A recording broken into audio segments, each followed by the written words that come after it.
და ერთხელ ახლა მე რო ვიხსენებ თქვენს პერიოდის ჩემს მოსწავლეობას არ ვიცი აი გული მისკდება ისეთი რაღაცეები გვაქვს ხოლმე გაკეთებული ერთი მაგალითად ავტომასწავლებელმა წავიყვანა თბილისში ეს ბავშვები რაღაცა მუზეუმი უნდა დაგვათვალიერებინოს ჩვენ იმებზე გამოვყავდით ხოლმე გარეთ აი პარადები რო იყო რაღაცები წავიყვანა ეს რამდენიმე ბავშვი სხვადასხვა კლასიდან შეგროვებული და თბილისში დიღომში თუ არა ვცდები მუზეუმი უნდა დაგვეთვალიერებინო ჩვენ ახლა პატარები ვართ და თბილისი რაღაცა გონია რა აი თბილისში რო გამოველი გონია რომ არიქა ეგ არის მაგარი ადამიანი ხარ ჩავიყვანა და სადღაც გაჩერდა ავტობუსი და გადავიდა რაღაცას არკვევს მე ჩემ ძმამ და ერთმა ჩემმა კლასელმა მოვიფიქრეთ რომ მოდი გავიპაროთ ჩამოვედით ავტობუსიდან სანამ ავტომასწავლებელი რაღაცებს აგვარებდა წავედით თბილისში დავყიაროთ ხან იქ მივედით ხან აქ მოვედით წარმოიდგინეთ ეხლა რო ვფიქრობ ეხლა თქვენ შეიძლება ჯერ ვერ იფიქროთ იმას რასაც მე ვამბობ მაგრამ აი გაბატონი თამარი მიხვდეთ ეს კაცი უჩვენოდ დაბრუნდა გორში ეხლა შეხედეთ აი როგორია ბავშვები ჩაგაბარეს მაშინ არც ტელეფონი არ არის არაფერი არ ვერც დაგვირეკავენ ვერც გაიგებენ სადა ვართ რა დღეში ვართ როგორ ავართ და როგორია ბავშვების გარეშე ჩამოხვიდა ქალაქიდან და რა უნდა უთხრა ან დირექციას ან მშობლებს აი რა უნდა უთხრა არა და მისი ბრალი ხო არაფერი არ იყო მაგრამ პასუხისგებლობა რამ ხელა იყო მასზე ჩვენ კიდე წავედით ვიარეთ აქეთი კიდე ბოლოს აღარც ფული გვაქვს აღარც წამოსვლის საშუალება არაფერი და ვფიქრობთ ეხლა ნეტა სადმე შეხვდეს ჩვენი ავტობუსი აი მე არ ვიცი სადმე შეხვდეს სოფლის ორღობე ხო არ არის თბილისი ამხელად ძალიან ცუდ დღეში ჩავაგდეთ ჩვენს გამო ეს მასწავლებელი ხო და არა და მაშინ ამ კაცისთვის ჩვენ რამე სიბოროტე კი არ გვინდოდა მაგრამ აი ეს ბავშვური გადაწყვეტილება და შეცდომა აი მისთვის ძალიან რთული აღმოჩნდა ახლა ჩვენც კი გაგვატარეს შოთქში პარში გაგვატარეს რომ ჩამოვედით მაგრამ მაგას ვინჩიოთ ახლა რო ვფიქრობ მაგას ვინჩივის ის კაცი რა დღეს ჩავარდებოდა აი მაგაზე ვფიქრობ ხო და ესე რომ აი ყველაფერი რაც თავში მოგივა ადამიანს არ უნდა გააკეთო ჩვენ მაშინ გვეგონა რომ გავისერინებდით გამოვეს რაღაცას დავათვალიერებდით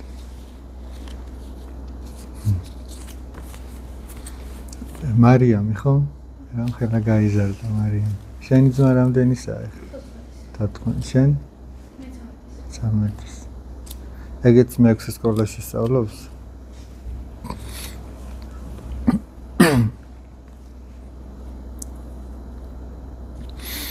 ვარ ტელეფონზე დამოკიდებული და ეს დიდ დროს მაკარგვინებს და ხელს მიშლის სწავლაში რა შეიძლება გავაკეთო მარტო თქვენ კი არა ბავშვებო ყველანი ეგრე ვართ დამოკიდებული დიდიან პატარიანად მაგრამ აი რო დავფიქრდეთ აი ეხლა უყურე რაღაცა პრინციპი უნდა გქონდეს რომ სადღაც ზღვარი დავუდოთ იმას აი თქვა რომ ეხლა ხო არ შეიძლება მაგალითად რომ საჭმელი ჭამო განუსაზღვრელი რაოდენობის ხო დაგაზიანებს ხო იცი რომ დანაყრდები იმის იქით აღარ უნდა ჭამო რაღაცას დაგიზიანებს ორგანოებს ხო აქაც ესეა რაღაცა და განსაზღვრულ დროს ჭამ ხო არ შეიძლება დილიდან საღამომდე იჯდე და ჭამდე შეიძლება ხო აშკარად შეატყობ რომ ვერ არის მიცაში საქმე კარგად და ეს მთელი ამდენი საათი რომ ამ ტელეფონიდან ეს ინფორმაცია შემოდის ეს გონება რა დღეს ჩავარდებ ფუჭდება აფუჭებს ამ გონებას თან ახლა დააკვირდით როგორი ამბავია როდესაც ამა თუ იმ წიგნს დაიწყებ კითხულობ წიგნსაც მოთხრობასაც ლექსია თუ პოემა აქვს თავისი დასაწყისი და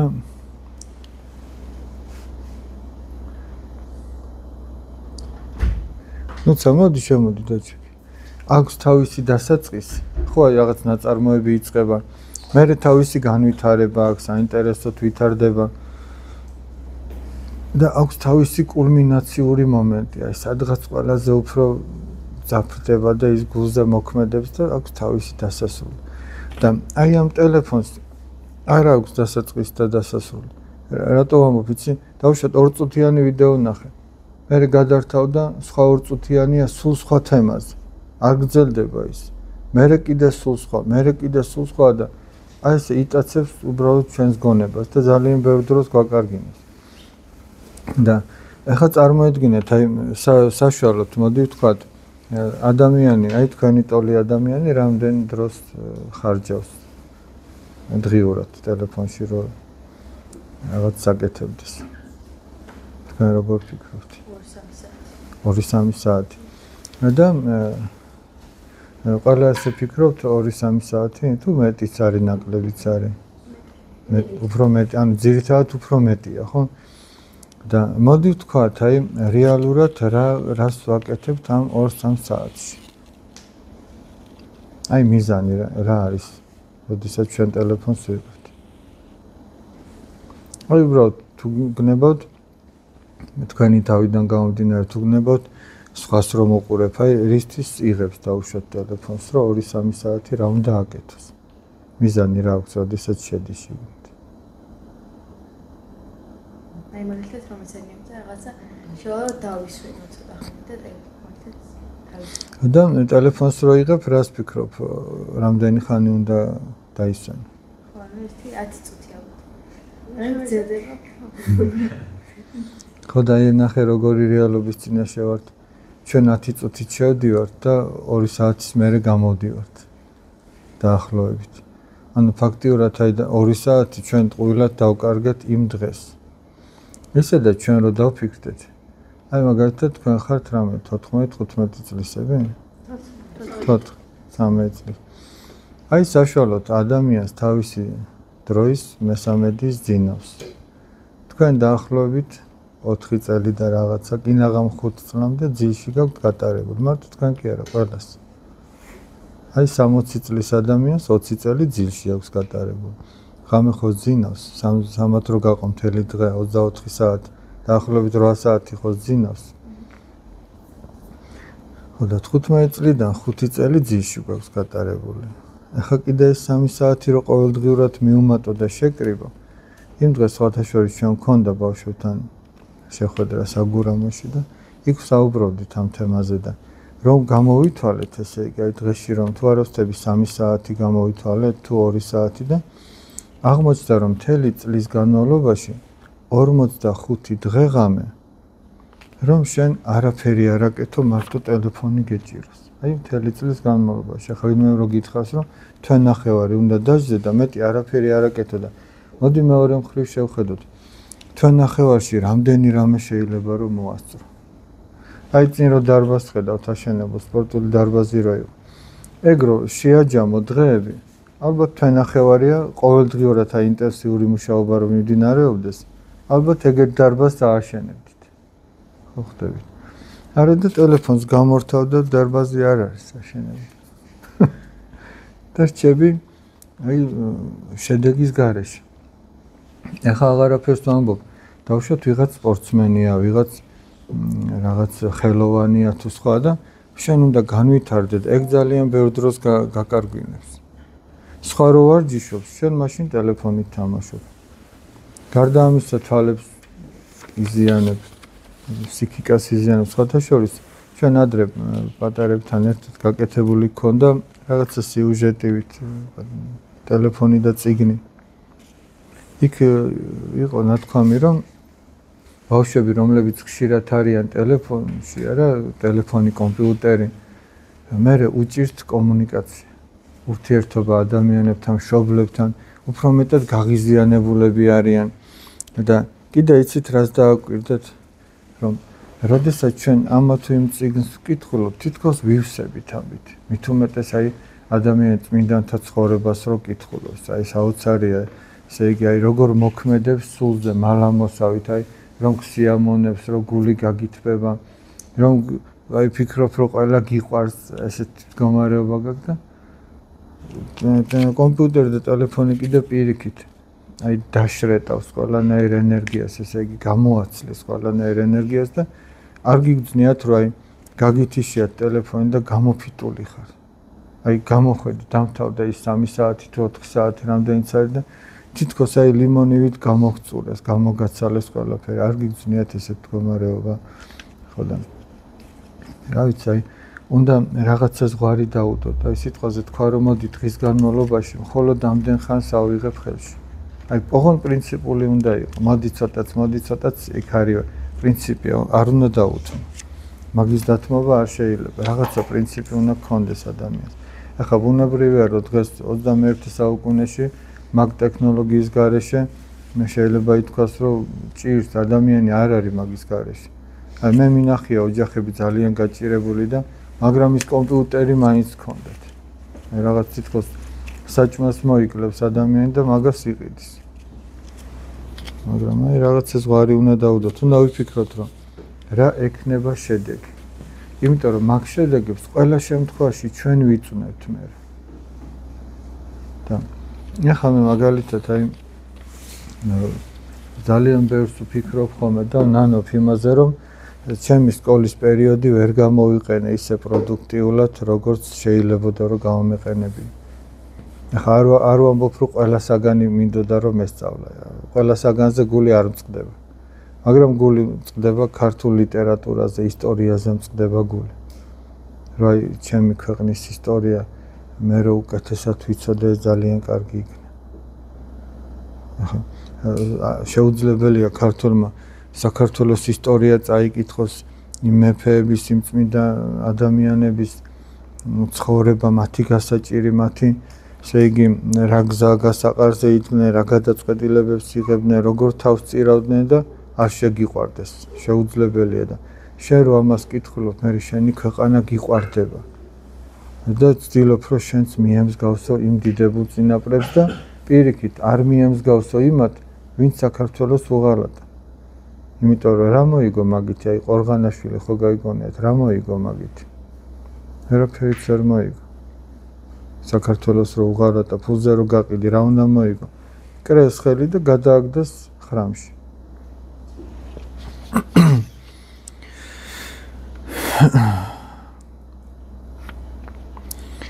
როდესაც ბავშვი სიგარეტს ან ელექტრო სიგარეტს ეწევა, რა მოელის მას, რა სასჯელი? პირველი სასჯელი ის იქნება, რომ ძალიან ბევრ ფულს დახარჯავს. მეორე ის იქნება, რომ ჯანმრთელობასაც თან მიაყოლებს. მესამე ის იქნება, რომ მასზე იქნება დამოკიდებული. და ახლა წარმოიდგინე ადამიანი, რომელიც ამ სამყაროს გვირგვინად არის შექმნილი, იმ ნაგავს რო დაემონება და იმის გარეშე რომ არ შეუძლია ყოფნა, აბა ეს ადამიანი ზღისება? აი რომ არ შეგიძლია თამბაქოს გარეშე რომ იყო. სხვათა შორის აი გოგონებიც ბევრი მოიხმარნენ და რო შეხედავ ისე გული მიკვდება ხოლმე. ძალიან ცუდი მდგომარეობა. მე კიდე ალბათ არის ასეთი რამ. მე არ ვიცი ახლა თქვენს კლასში ეს რამდენად ასეა, მაგრამ შეიძლება მოხდეთ ისეთ საზოგადოებაში, სადაც გოგონებიც კი ბევრი ეწევიან ამას.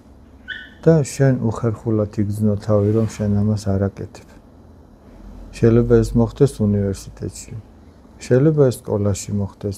შეიძლება სადმე მეგობრის დაბადების დღეში აღმოჩნდე და იქ მოხდეს და შენ უხერხულად იგრძნო თავი, რომ ყველა ეწევა და მე რაღაცა ჩამორჩენილი ხო არა ვარ. ეგ ჩამორჩენილობა არ არის, ეგ ღირსებაა, რომ შენ შეგიძლია უარი თქვა. მიუხედავად იმისა, რომ იცი რომ შეიძლება ამის გამო დაგცინო და ჩამორჩენილად შეგრაცხონ, ესე იგი. მაგრამ მაინც შენს ღირსებას არ გადახვალ და არ გააკეთებ იმას, რაც ადამიანს არ ეკადრება.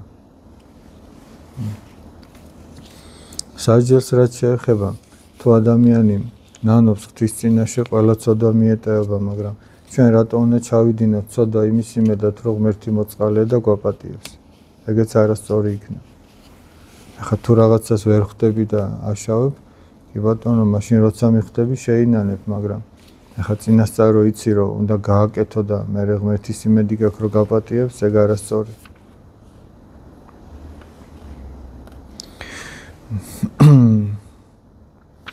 მოდი სანამ გავაგრძელებთ, მეც მაქვს თქვენთან ერთი შეკითხვა, ესე იგი. აი, თქვენ რას ეტყოდით, ეხლა ხო არიან თქვენ სკოლაში მე-4 კლასელი ბავშვები, მე-5 კლასელი ბავშვები. აი, რას ეტყოდით, რომ როგორი ადამიანები უნდა იყვნენ? რას დაარიგებდით დაუშვათ? აი, თქვენ დაუშვათ ხედავთ, თქვენს წინაშე რა პრობლემებიც არის, რა გამოწვევების წინაშეც დგეხართ. და ის რომ გახდება დაუშვათ, აი მე-5 კლასელი, მე-6 კლასელი, თქვენ ხო ეგ პერიოდი გამოიარეთ უკვე და რას ეტყოდით, რას დაარიგებდით? რა გაეთვალისწინებინათ? როგორები უნდა ყოფილიყვნენ? აი დაუშვათ მოვიდა თქვენთან მე-4 კლასელი ბავშვი, თქვენ ხო უკვე მასთან შედარებით დიდები ხართ. ან თუნდაც მეორე, პირველ კლასელი მოვიდა. რას ურჩევდით? ანუ რას ურჩევდი? შენ უფროსი ხარ თუ უფროსი? ლიზა. პატარა ანასტასია. სულ პატარა ხნისა? 2 წლის. რა დაარქვით? გაბრიელი. ანუ რას ურჩევდი? აი პირველ კლასელი ბავშვი მოვედი ახლა მე შენთან. რა ხდება სკოლაში? რას მირჩევ? როგორ მოვიქცე? იმიტომ რომ ხშირად ყოფილა რომ არ გამთვალისწინებია და მეგონა რომ ჩემს რეგიონში ჩემი თავისი იმედი მქონია და ანუ არ გამთვალისწინებია ის რჩევა რაც დედას მოუწია, მამას მოუწია. და მე კარგი შედეგიც არ ქონია. კიო, შენ რას ეტყვით? აი მე ვარ პირველ კლასელი ბავშვი, მოვედი თქვენთან. ეხლა ვიწყებ სკოლაში სწავლას. რას მეტყოდით? ტელეფონში შევხვდით ერთმანეთს, აბა? უფლისი წამოს, მაგრამ და რაში გამოადგება?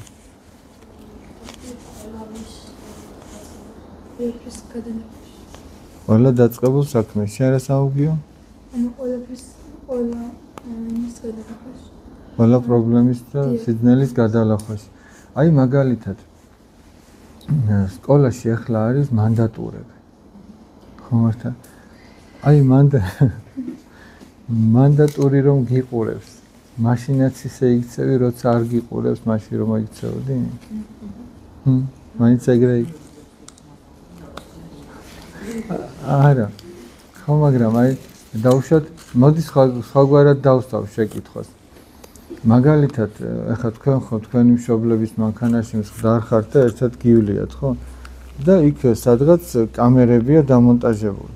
თქვენ როგორ ფიქრობთ, მძღოლი როდის უფრო თავშეკავებულია მართვის საქმეში, როცა კამერა უყურებს თუ როცა არ უყურებს? როცა უყურებს, ხო მართა?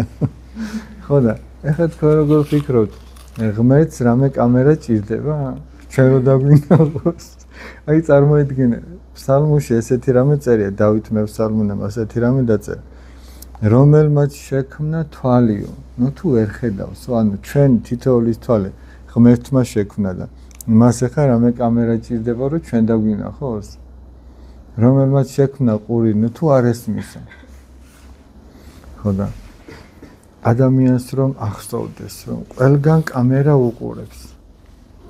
ხო უფრო მოზომილი იქნება. ვიდრე მაშინ რო იცის რომ არ უყურებს. ხო მართალი. ახლა მაგალითად საკლასო ოთახში, ნუ მე რამდენადაც ვიცი, კანონმდებლობით არის, რომ არ შეიძლება კამერის დამონტაჟება. მაგრამ წარმოიდგინეთ, რომ იყოს კამერა. ისე ხო ვეღარ მოიქცევი, როგორც არარსებობის შემთხვევაში. მაგრამ აი რა ქვია სახელი? დიმიტრი, რაც ჩვენმა დიმიტრიმ თქვა, ღმერთის ხსოვნა, ღმერთის როგ წამს. გამორიცხავს კამერების აუცილებლობას, იმიტომ რომ შენ იცი რომ ღმერთი ისეაც გიყურებს, ამ ოთახში არ არის კამერები, მაგრამ ღმერთი ყველგან არის. და მე თუ მწამს მისი არსებობა, ყველგან არსებობა, იმიტომ რომ ის ყველგან მყოფია მართლაც. მაშინ მე უფრო მეტად თავშეკავებული ვიქნები. მოდი მეორე მხრივ ვთქვათ. თუ მე მწამს ღმერთის ყველგან არსებობა, ესე იგი არ არის არც ერთი ადგილი ისეთი, არსად არ შემემთხვევა რაიმე ისეთი პრობლემა, რომ ეს ღმერთმა არ იცოდეს. ეხლა წარმოიდგინე, რომ აი თუნდაც მოდის სკოლის მაგალითი, ისეთი დირექტორი ყავს, ისეთი დამრიგებელი, რომ შენთვის თავსაც კი გაწირავს. და იცი, რომ ყველგან კამერები აყენია და ყველა ოთახში ეს მოყვარული ადამიანები შენ გხედავენ. სადმე რომ რამე გაგიჭირდეს სკოლის ნებისმიერ კუთხე კუნძულში.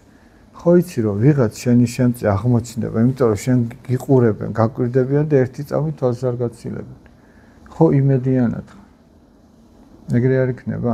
ახლა სად რო იცი, რომ აი დავუშვათ წაიქეცი სადმე ისეთ ადგილზე სკოლის ისეთ კუთხე კუნძულში. აი მაგალითად თქვენთან ექვს სკოლაში დარბაზში რო შედიხარ იქ პატარა მოფარებული ხო რაღაც ისეთია. დავუშვათ იქ შეიძლება არავინ არ გაიცი რომ არავინ აღარ გამოელის დღეს გაკვეთილები დამთავრდა. ახლა ფიქრდა ვერ დგები, ფეხი მოიტეხე, ვერ დგები, არც ტელეფონი გაქვს, არაფერი იმეს დაურეკო. მე ფიქრობ რომ აი მე ხა რაღა მეშველება სკოლას დაკეტავებ, მე აქ დავრჩები, მე რა მეშველება. მაგრამ რო იცი რომ ის კამერა გიყურებს და შენ შესახებ იციან, ხო იმედიანად ხარ რომ იქ არ დაგტოვებენ. და ადამიანს რომ ახსოვს რომ ღმერთი უყურებს ყოველთვის, იმედიანად არის. და ღმერთი მართლაც ყოველთვის უყურებს, მაგრამ ჩვენ ზოგჯერ ეს არ გვახსოვს. ისე რომ ღმერთის რწმენა და ღმერთის ხსოვნა ადამიანს ანიჭებს თავშეკავებას რაღაც ცოდვიან საქმეში და იმედს აძლევს კიდე რაღაცა გასაჭირი რო აქვს. და ეს ადამიანის ძლიერება, ეს დავუშვათ ეს ლიზას ჭირდება. ღმერთს კი არ ჭირდება რომ ლიზას ეს ახსოვდეს. ეს ლიზას ჭირდება. ეს ჩვენ საყვარელ გოგონას რა ქვია? დეა? ეს დეას ჭირდება რომ ახსოვდეს, ნანუკას ჭირდება რომ ახსოვდეს. მას გამოადგება. ხო გესმით?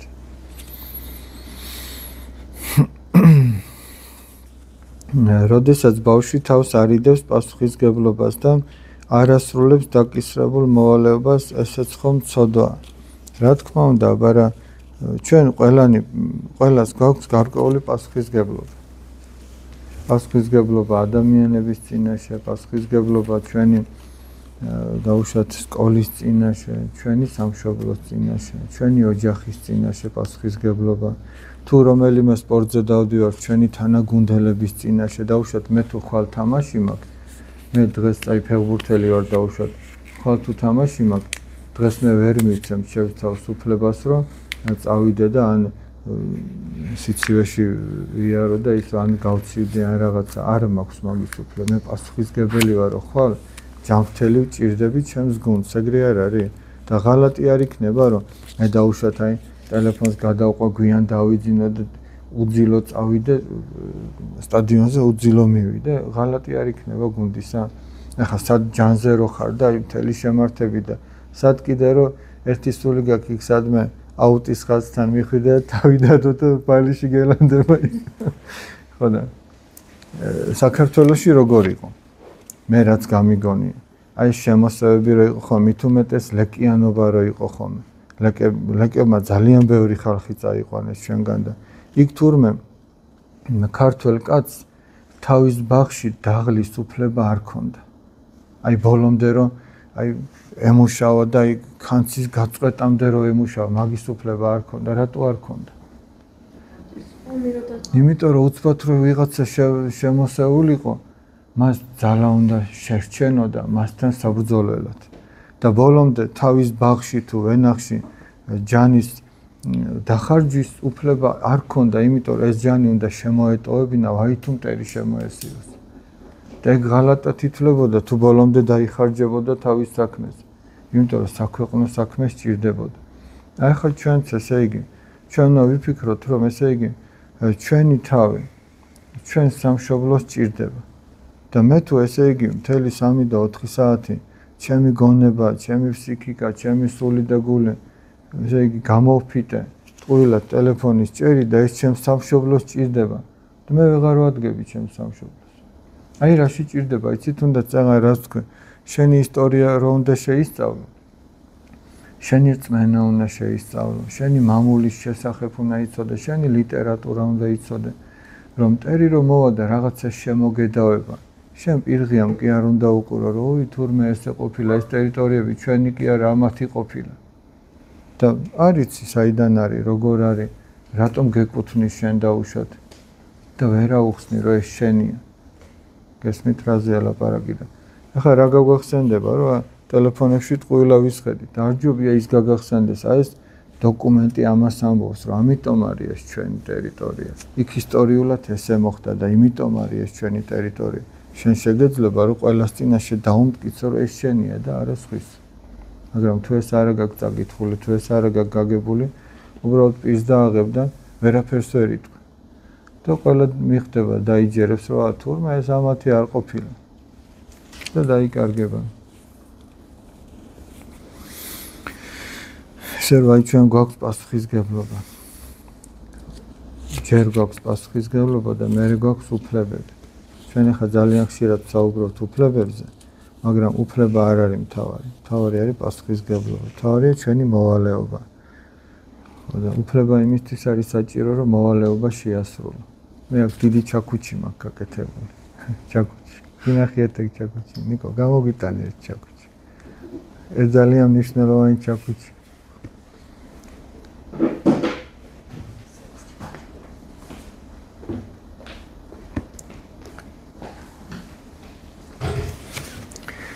უფლება არის როგორც ინსტრუმენტი. დავუშვათ ჩვენ თუ აი პაწაწკინტელა გოზდი ლურს წამოიღენ. არა გაჩვენოთ უბრალოდ იქნებ უფრო კარგად დაგამახსო.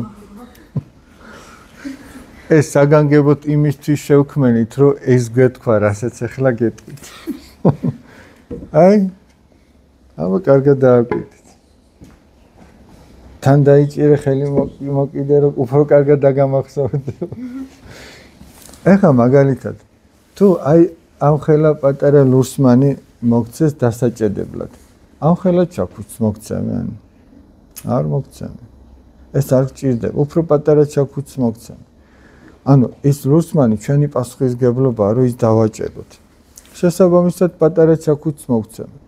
თუ დიდ საქმეზე დაგადგინეს, რომ დიდი ლურსმანი გაქვს დასაჭედებელი, დიდ უფლებასაც მოგცემ. ეს უფლება, ეს ჩვენი პასუხისგებლობა, ეს ჩვენი მოვალეობაა, რომ დავაჭერდოთ, მაგრამ ეს გჭირდება.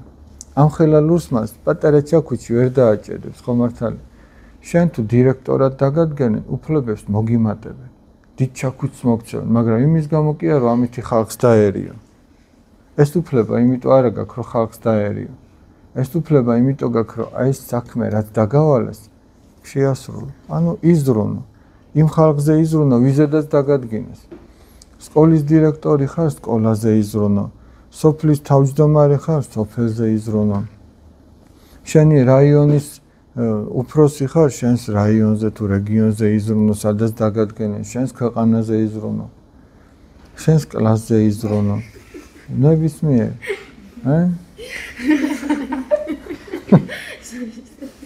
ხوار გეშინი. ხო მიხდით ეს ჩაქუჩი რატომაც არის. ამ ჩაქუჩს ქვია უფლება. ეს ინსტრუმენტია. ახლა მაგან გონება აგიბნიათ. არ მიაქციოთ ყურადღება, ეგ თავისთვის არის. ეგ თავის საქმეს აკეთებს. აჰა, მაინც რადგან გავნებთ, გავუშვათ.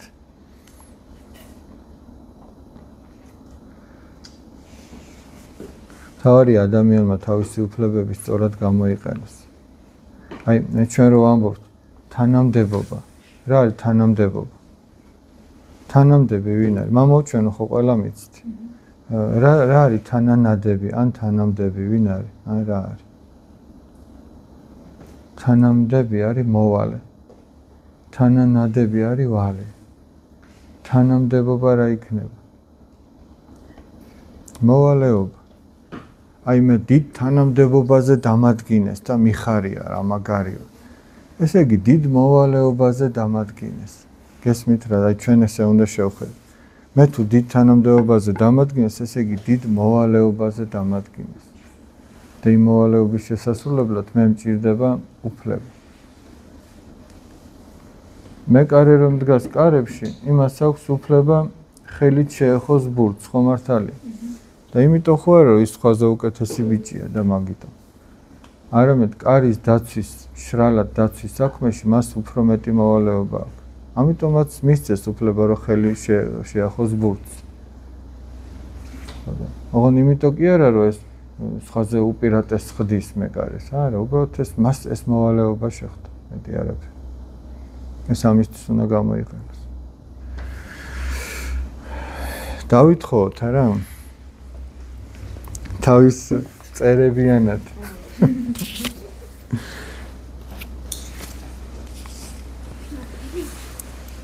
როგორ დავძლიოთ რაღაცის მოპარვის სურვილი?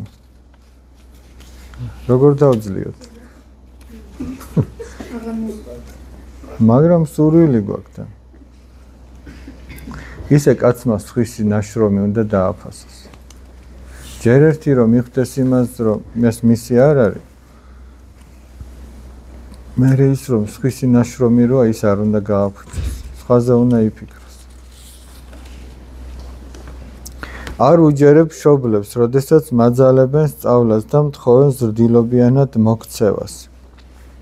ხშირად მავიწყდება მათი დარიგება და ვიქცევი საპირისპიროდ.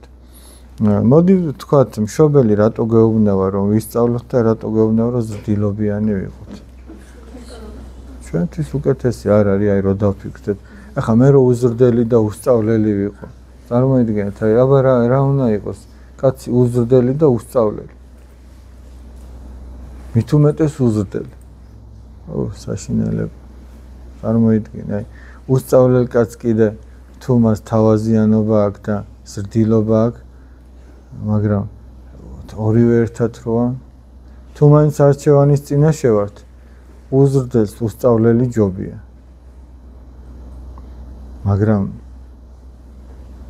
ორივე რო აქვს ადამიანს სწავლაც და ზრდილობაც, ეგ თქმა უნდა მეტი, ეგ ძალიან კარგი.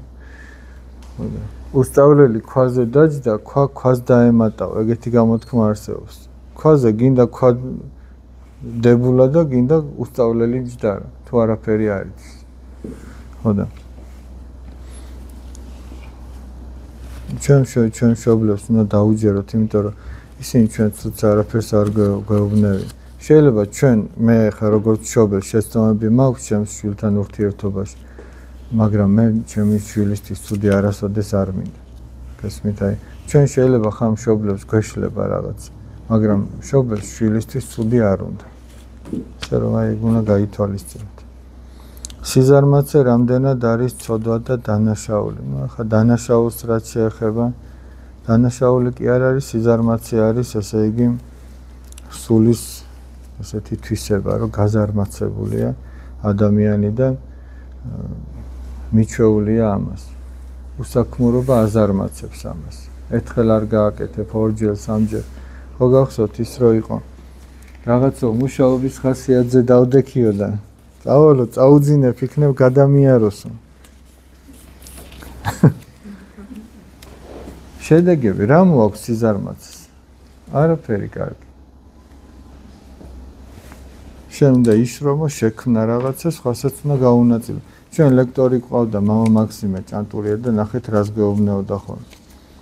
დაიწყეთ რაღაცა საქმე და მიყევით ესე გულმოდგინეთ და 5 წელიწადშიო თქვენნაირად არავის არ ეცოდინება ეგ საქმე. 5 წელიწადში უკვე იქნები წარმატებული. აიღეთ რაღაცა საქმეს მოკიდე ხელი. იმიტომ რომ ცხოვრება წინ არის, ხო უნდა რაღაცა შექმნათ, ხო უნდა რაღაცა გააკეთოთ, არა? სიზარმაცით არავის არაფერი არ გაუკეთებია. მე ამას წინათ აი უყურებდი. მოჭიდავე რომ არის ლაშა ბექაური, ყველამ ძალიან კარგად იცით, მის ვარჯიშს უყურებდი, აი თავგანწირვამდე ვარჯიშობდი. და მაგ თავგანწირვის გარეშე შედეგები არ არის. მაგ თავგანწირვის გარეშე არის მხოლოდ ოცნებები და შედეგები მოაქვს მაგ თავგანწირვას. მან ეგეთ მიდგომას, რომ შენ ყველაფერი უნდა გააკეთო, თუ გინდა რაღაცას მიაღწიო. ახლა ზარმაცი კაცის მიღწევები მე არ მგონია ვინმეს გაეგონოს. თქვენ გაიგონიათ ზარმაცმა კაცმა თავისი ზარმაცით რაღაცას მიაღწია? არ არსებობს.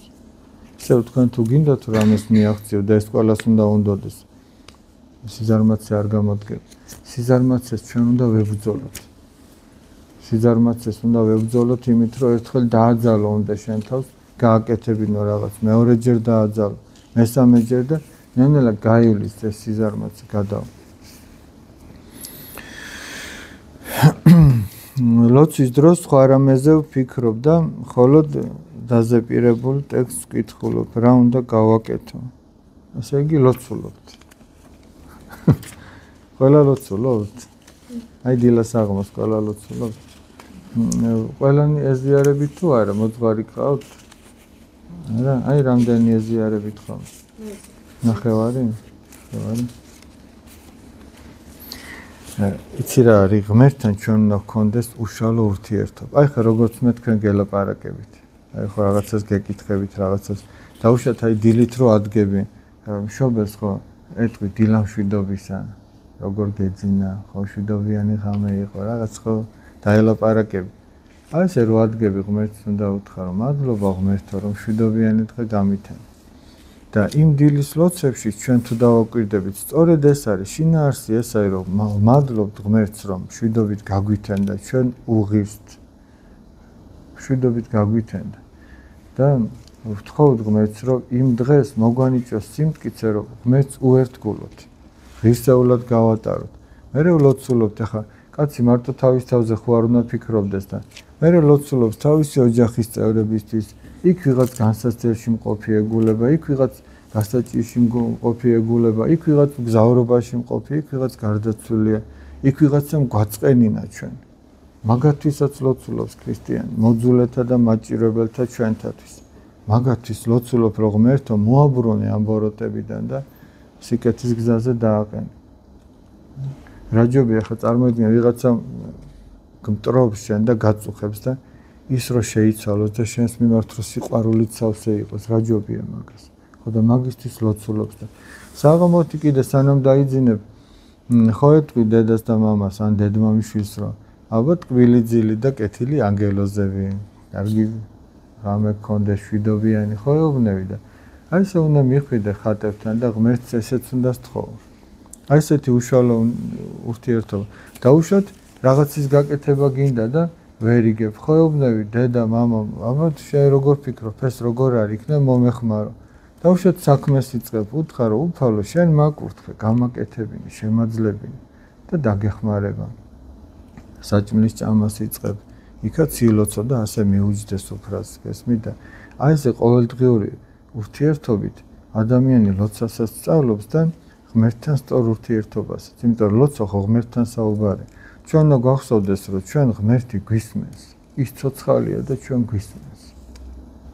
მე ხა მაგალითად მე რომ თქვენ გესაუბრებით, ამ დროს თუ სხვა რაღაცეებზე ვიფიქრებ, ხო თქვენ ამითი შეურაცხყოფილი დარჩებით. ახლა წარმოიდგინეთ რაღაცებს ლაპარაკობდე და მატყობდეთ რომ მე რაღაც სხვაგანა ვარ გონებით. არა და მე ხო მატყობთ რომ ახლა აქა ვარ გონებით, თქვენთან ვარ.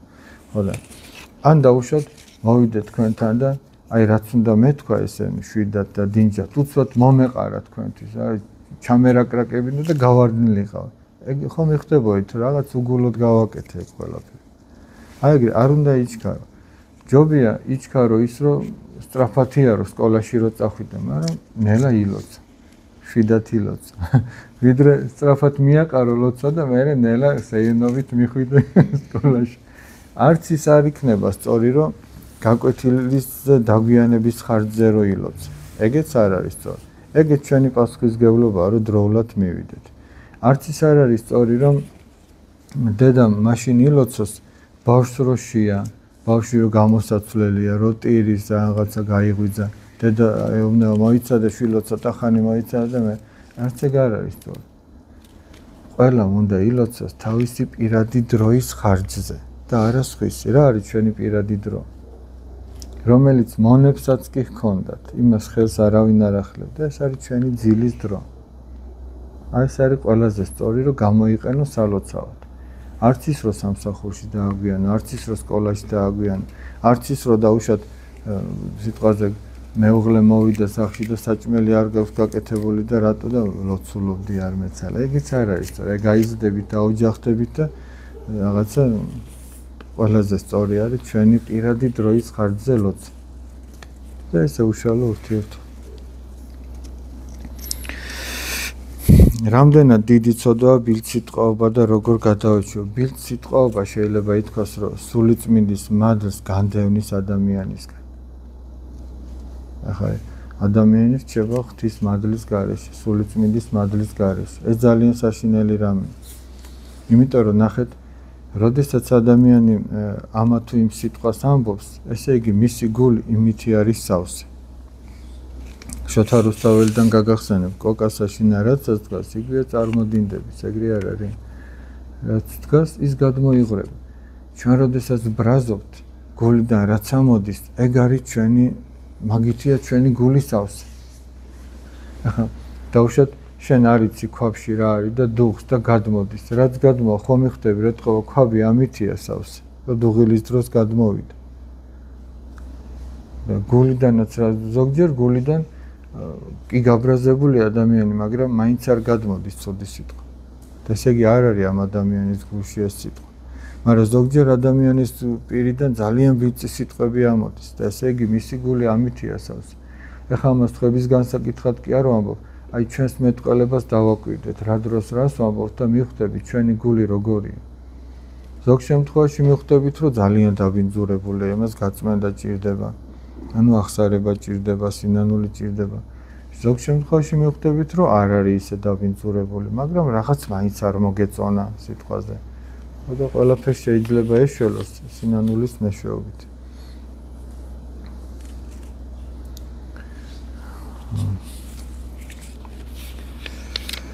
ეხლა მე თქვენთან მაქვს ესეთი შეკითხვა. აი ადამიანი ტაძარში რატომ უნდა დადიოდეს? თქვენი აზრით. აი ვინც დადიხართ, მოდი მათ ვკითხოთ. ვისთვის უნდა დადიოდეს მორწმუნე ადამიანი ტაძარში? ცოდა რომ აინანიოს, რომ ილოცოს, უფალთან რომ ახლოს იყოს კიდე რისთვის. ტაძარი არის ადამიანისა და ღმერთის შეხვედრის ადგილი. ადამიანი უნდა, ესე იგი, კვირაში ერთხელ მაინც. აი კვირა დღე უსათუოდ უნდა გადადოს ყველაფერი და ტაძარში მივიდეს. მოკრივეები ხო გინახიათ. რა ხდება ხომ? აი დავუშვათ 3 რაუნდია ან 5 რაუნდია. რაუნდებს შორის რა ხდება ხომ? ბიჭებს უფრო ავთო? შესანება, ამ შესანების დროს რა ხდება? ესე იგი, თოხს და ბარს აძლევენ და იმუშაოს. როგორ? ისენებს წყალს დაალევინებენ, ცოტა გააგრილებენ, ცოტა დაარიგებს თავისი მწვრთნელი ხო მართალია, ანუ გეშებს, ახალ მითითებებს მისცემს. ეგრე არ არის კუთხეში, ყველას ხოთა ორივეს ხო თავისი კუთხე აქვს. ცოტა მოასულიერებენ, დაამშვიდებენ, თან ენერგიას აღიდგენს, თან წყალს დაალევს, თან ცოტა გაგრილდება, თან რჩევა დარიგებას მიიღებს, ხო მართალია? და აი ეს ტაძარში წირვაზე წასვლა კვირა დღეს მაინც, ერთი დღე მაინც. აი ესე ჰაერივით გჭირდება. ეხლა თქვენ წარმოიდგინეთ, ორი მოკრივედან ერთი რო დაჯდეს ცოტა ხანი თავის კუთხეში და მიიღოს ეს ყველა ნუგეში რაც ჩამოთვალეთ და მეორე რო არ დაჯდეს და მაინც იდგეს და ხელებს იქნევდეს და არც წყალი დალიოს, არც მწვრთნელის დარიგება მოისმინოს, არც დაჯდეს არაფერი. მეორე რაუნდი რო დაიწყება, ვინ უფრო იქნება მომართული საჩუბრად? ვინც დაისვენ. ხო და ჩვენ ყოველ კვირეულად, ყოველდღიურად აი ამ სულიერ ბრძოლას გავდივართ ბავშვებო. ჩვენ არ ძინავს ჩვენი ცხონების მტერს. ეშმაგი ყოველთვის თავს გვესხმის, სხვადასხვა ვნებებით, ცოდვებით. ამიტომაც ჩვენ კვირის ბოლოს უნდა მივიდეთ ტაძარში, ახსარება ვთქვათ, რჩევა დარიგება მივიღოთ, უნდა ვეზიაროთ. აი კრივის სცენაზე რო ვთქვათ, ცოტა სული უნდა მოვითქვათ. და მე ახალი კვირა, ახალი შემართებით უნდა დავიწყოთ. შეცდომებისგან დაზღვეული არა ვართ. როგორც ის მოკრივი არ არის დაზღვეული. ხან შეცდომას დაუშვებს, მე ამ შეცდომის შედეგად კიდევაც მოხდება, დაზიანდება. ხო და ჩვენ კვირის ბოლოს რომ მივალთ, გვანუგეშებს უფალი იქ. იმ სასულიერო პირის, ჩვენი მოძღვრის მეშვეობით. მე ამდენჯერ აღმინიშნავს და ეხლაც ვიტყვი. რამხელა წყალობა მოიღო ღმერთმა, რომ ეკლესიაში მოძღვრის ინსტიტუტი არსებობს, აი მოძღვარი რომ არსებობს. ეგ რო არ ვყავდეს, მე ალბათ აი არ ვიცი, შეიძლება ერთი კვირა ვერ გავძლე. იმიტომ რომ ხან რაღაცა ისე გიჭირს, რომ აი თელმა დედამიწამ რო გითხრას, რომ ეგ არა უშავს, ეგ კარგად იქნება. ჩემს გულს შვებას არ აძლევს ეგ.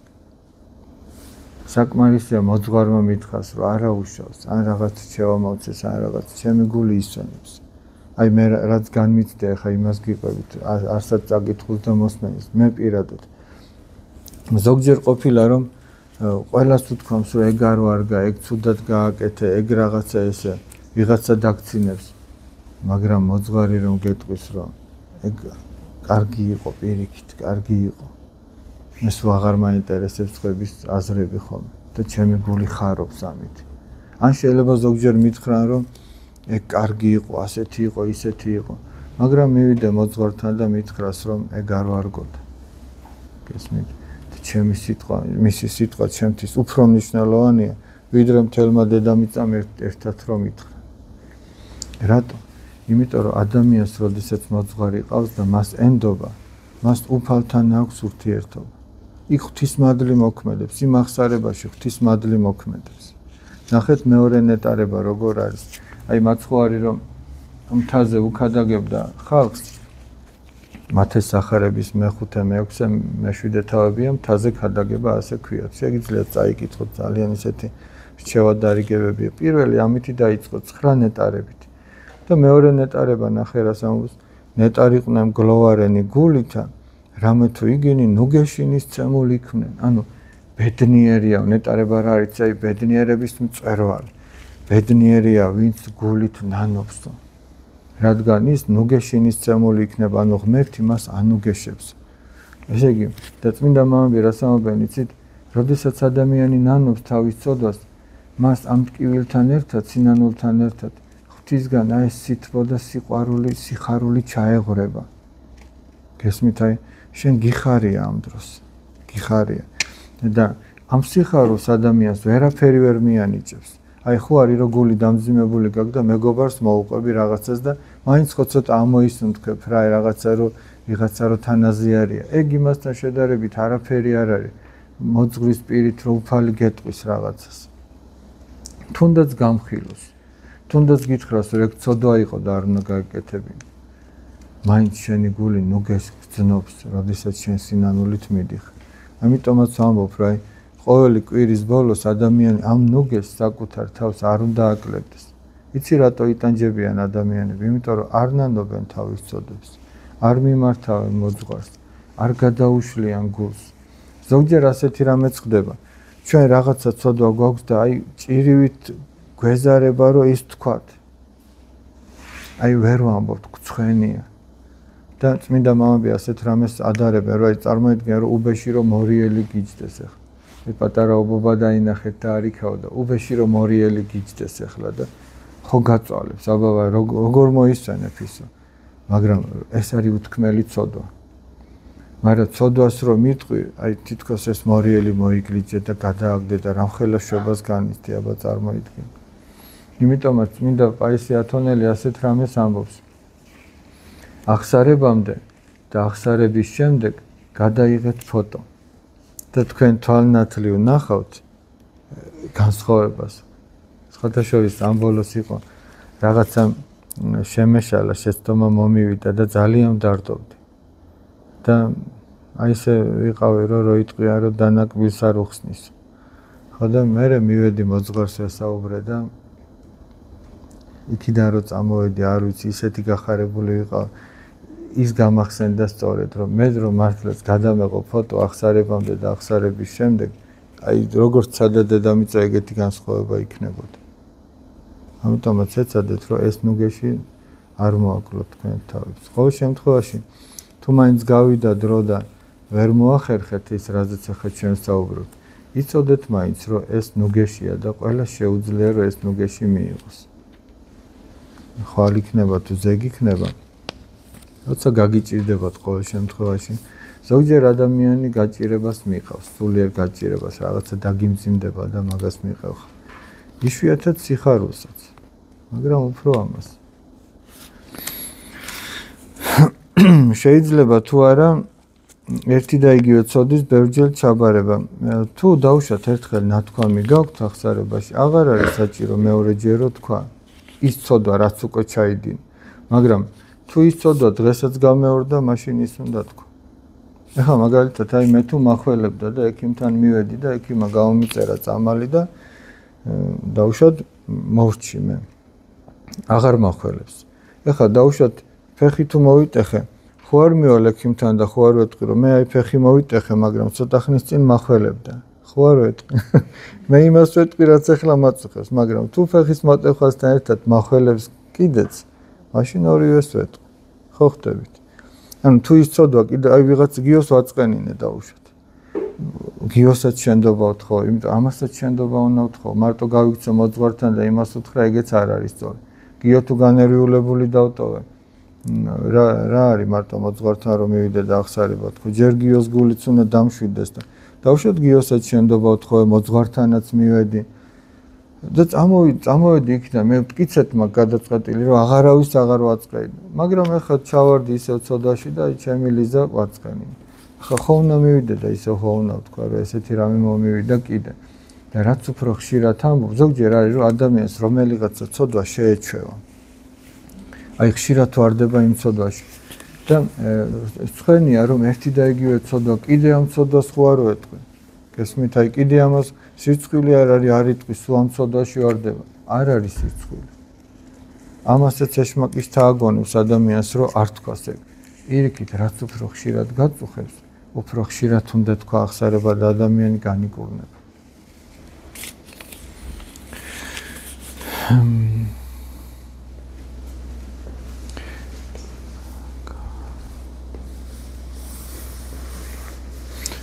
ცოტა ვერ გავიგე, აბა ხმამაღლა წავიკითხავ, იქნება უფრო გავიგო. მაქვს ოჯახში პრობლემები. შევეშვი სწავლას. გავხდი, ხო, შევეშვი სწავლას, გავხდი დამოკიდებული სხვადასხვა ცუდ რაღაცეებზე. ამის დასაძლევად რა შემიძლია გავაკეთო? აი რაც თქვით. ეცადეთ რომ ეს რაც გვაწუხებს, თქვათ აღსარებაში.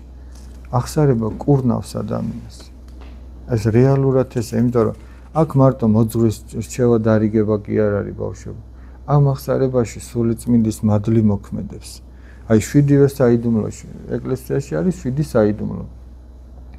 არის ნათლისღება, პირველი რითიც ადამიანი ეკლესიის წიაღში შემოდის, ნათლისღება, არის მირონცხება, არის სინანულის, ანუ აღსარების საიდუმლო, არის ზიარების, არის მღვდლობის საიდუმლო.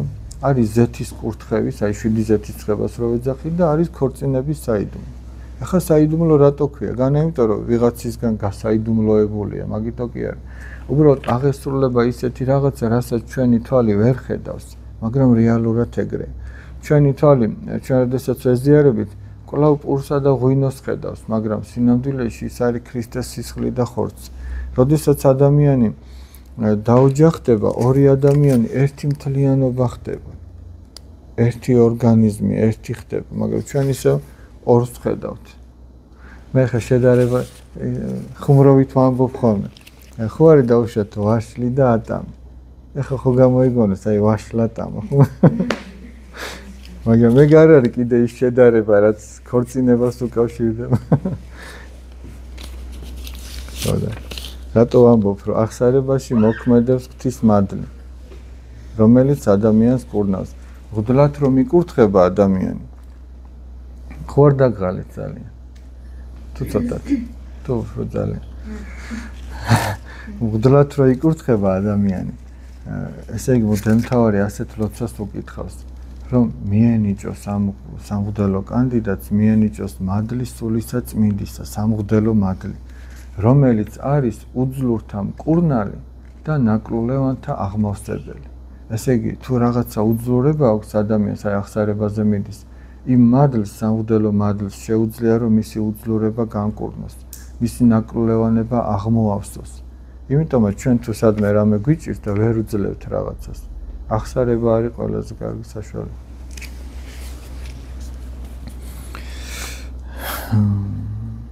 შენი წავიკითხე უკვე. კიდე რა ვთქვათ? რან ხო არ დავღალე, რამდენი ხანია რაც ვაწამებთ ბავშვებს.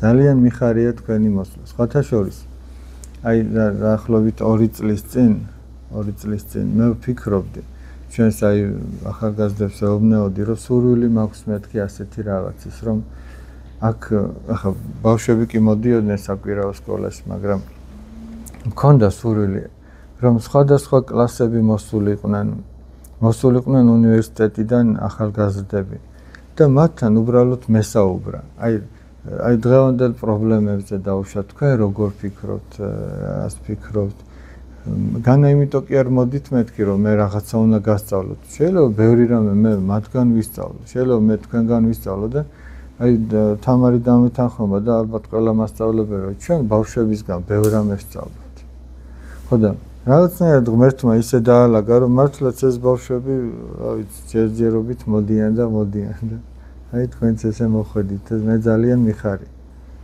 იმიტომ რომ სულ ეუბნები ხოლმე ბავშვებს ვიმეგობროთ თქვენ ჩემთან და არც ერთ სასულიერო პირთან მეგობრობით არაფერი არ დაგიშავდება თუ არ შეგემატებთ ეხლა რატო დავუშვათ მე რომ მყავდეს მეგობარი ექიმი რომ მყავდეს მეგობარი მხატვარი რომ მყავდეს რაღაცა მშენებელი სიტყვაზე თუ არ დამჭირდება ხო თუ არ დამჭირდება ხატვის სფეროში არაფერი რას აშავებს ის ადამიანი და თუ დამჭირდება რაღაც სხვა შევეკითხო ჩემს მეგობარს კითხო უფრო უკეთ არ მეტყვის ხო მართალია ამიტომ აი ჩათვალეთ რომ ერთი მეგობარი შეგიძლიათ აქ გყავდეთ და ეს თქვენზეა დამოკიდებული ამას რამდენად გამოიყენებთ რა თქმა უნდა თქვენ მოძღვარი გყავთ მოძღვართან ურთიერთობა გაქვთ მოძღვარი ყველაზე დიდი მეგობარი აი მე არ ვიცი ესეთი ტკბილი აი პატარაობიდან ხო აი პატარა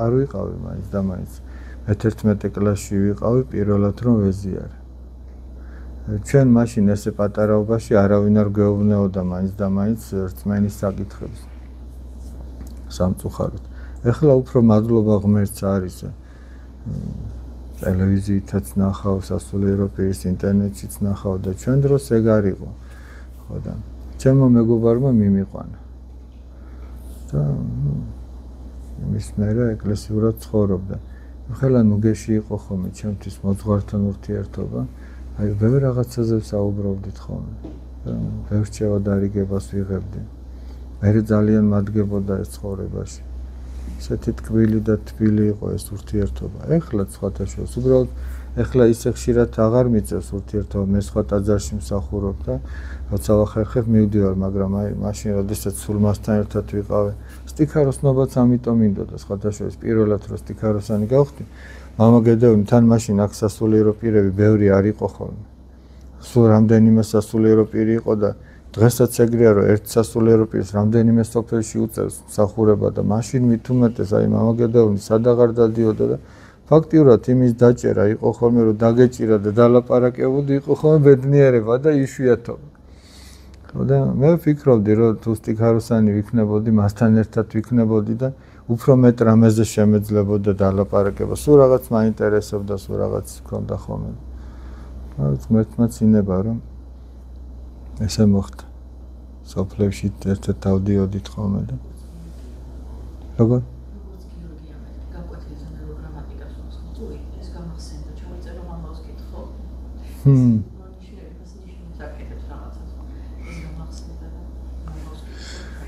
კარგი აი ურთიერთობა ძალიან კარგია თქვენ გაქვთ ამის შესაძლებლობა შეგიძლიათ გამოიყენოთ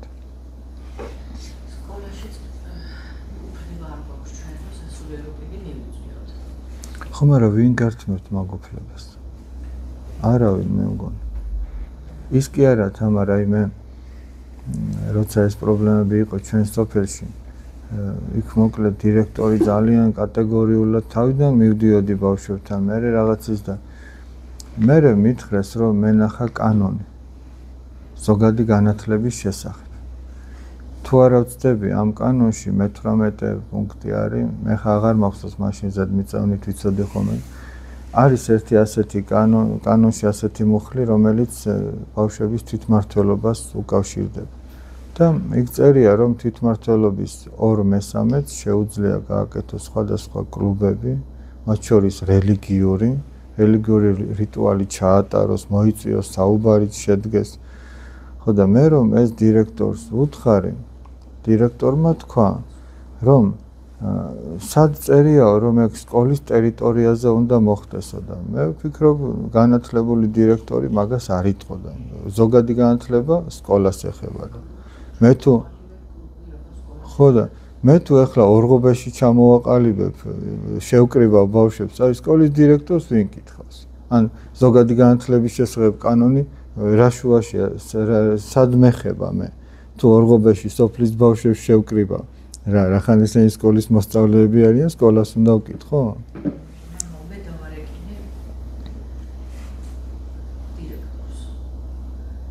თხოვე რომ მინდა მე გისასვლელი რომ იყვანო. რა შეიძლება და ვინ გეკრძალავს და ამ ზოგადად არ შეიძლება და თუ შეიძლება ფსიქოლოგის მოყვანა, თუ შეიძლება სამხედრო ექიმის მოყვანა, რომ მან ასწავლოს მაგრამ რაღაცა გაჭირებს როგორ აღმოჩნდა დახმარება. რატო შეიძლება მეთქის სასულიერობის მოყვანა? ეგ გამირგვიეთ მეთქი, აბა ვინმე კომპეტენტურთან. და დარეკა. დაურეკა თუ არ ვწდები რესურს ცენტრში ვიყავსას. არავითარ შემთხვევაში. მოდი ეგ გამორთი არ. ეს არის